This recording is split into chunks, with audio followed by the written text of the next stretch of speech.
আপনাকে একটা কথা জিজ্ঞাসা করব? কর। হাফেজ সাহেবরা যে তারাবি পড়াচ্ছে, তার বিনিময়ে হাজিয়া কত টাকা দেওয়া ভালো?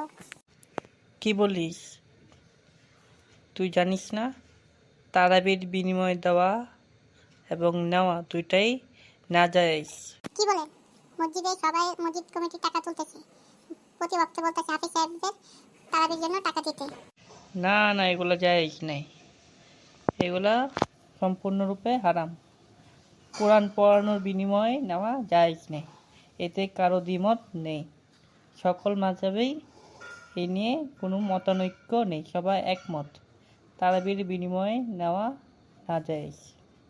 তারা তো আবার এক দুই ওয়াক্ত নামাজও পড়ায়, তো ইমামতি হিসেবে বেতন ধরা হয় না, এরকম হিলা তালবাহানা করাও জায়েজ নেই। আচ্ছা, ধন্যবাদ, অনেক গুরুত্বপূর্ণ একটা জিনিস শিখলাম, জানলাম। পড়িস। বিস্তারিত জানার জন্য মাসিক আল কাউসারে 2012 সালের জুলাই মাসের তা দেখিস। ওকে, আমি নেটে এখনই দেখতেছি।